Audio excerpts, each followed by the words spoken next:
मेरे दोस्तों, ये वीडियो को बहुत मेहनत से बनाया है। इसको सब्सक्राइब और लाइक जरूर करिएगा। रामगढ़ गांव में एक छोटा सा टूटा फूटा घर था। उस घर में करण अपनी मां गीता और छोटी बहन राधा के साथ रहता था। घर की हालत इतनी खराब थी कि कई कई दिन चूल्हा नहीं जलता था। एक सुबह गीता गीली लकड़ियां जलाने की कोशिश कर रही थी। अरे, ये लकड़ियां भीग गई हैं, जल ही नहीं रही कि करण तुरंत आगे आया। हटो माँ, मैं कोशिश करता हूँ। वो फूंक मार मार कर आग जलाने लगा। धुआं पूरे कमरे में भर गया। गीता आटा देखने गई, लेकिन डिब्बा लगभग खाली था। तभी उसने देखा कि करण चुपचाप जमीन पर बैठा है। क्या हुआ बेटा? करण की आंखें भर आईं। माँ, मैं निकम्मा हूँ, न घर चला पा रहा हूँ, न आपका इलाज करवा पा रहा हूँ। राधा धीरे से बोली, भैया, आज खाने में क्या बनेगा? बस इतना सुनते ही घर में सन्नाटा छा गया।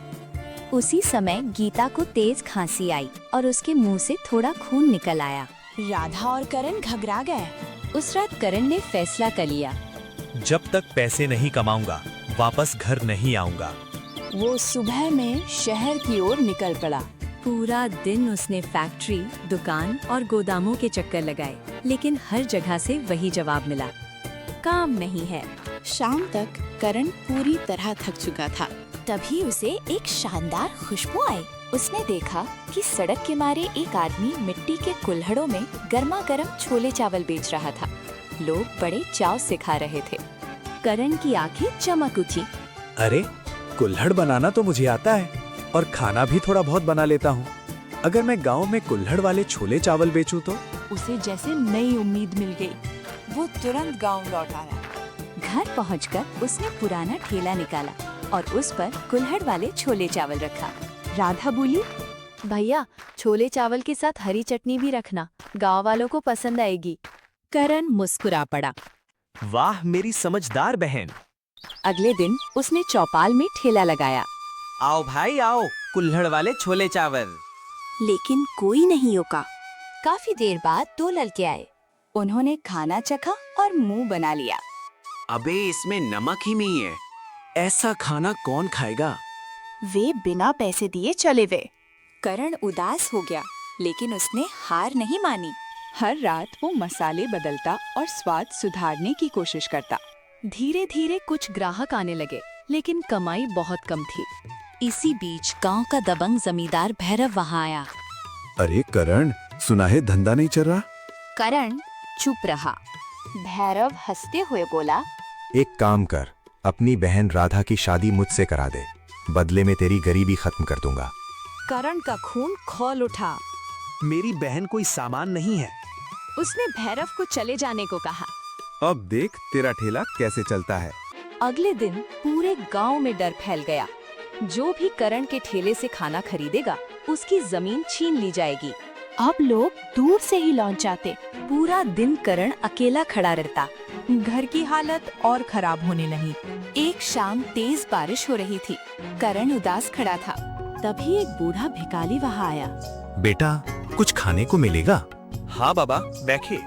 बूढ़े ने एक निवाला खाते ही आंखें बंद करे।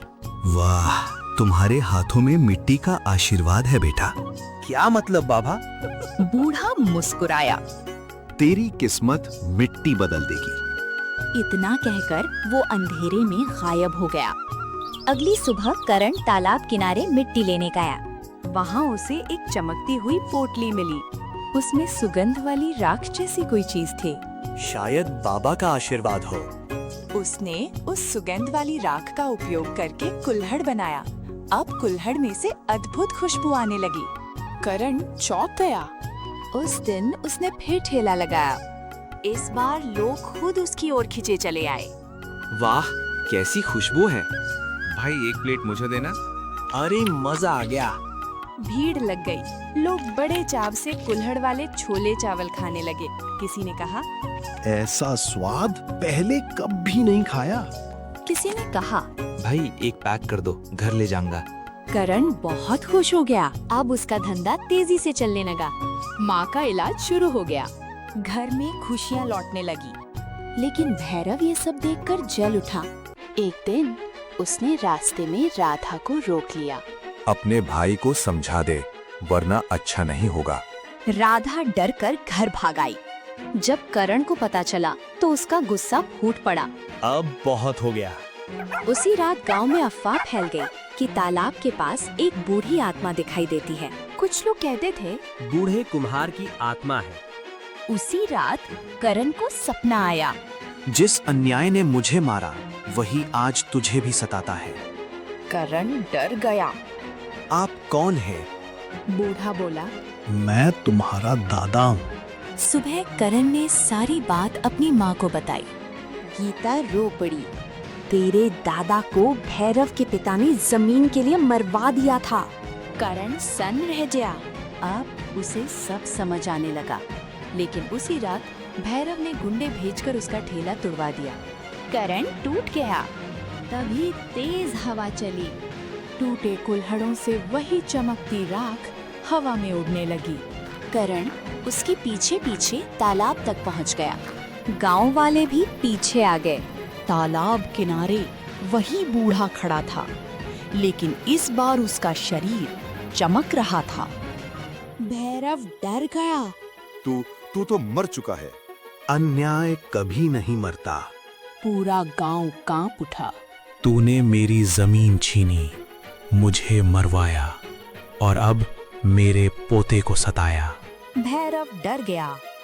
हाँ, मैंने किया था, मुझे माफ कर दो। बूढ़े ने तालाब की ओर इशारा किया। मेरी लाश वहीं दफन है। गांव वालों ने खुदाई करवाई। वहाँ सचमुच कंकार मिला। सब हैरान रह गए। करण ने अपने दादा का अंतिम संस्कार किया। कुछ महीनों बाद करण की बड़ी दुकान खुल गई। दुकान का नाम था मिट्टी वाले बाबा के कुल्हड़ छोले चावल। दूर दूर से लोग वहाँ खाने आने लगे। एक शाम करण तालाब किनारे गया। दादाजी धन्यवाद। हवा धीरे से चली। पेड़ों की पत्तियां सरसराई, जैसे कोई अदृश्य शक्ति उसे आशीर्वाद दे रही हो।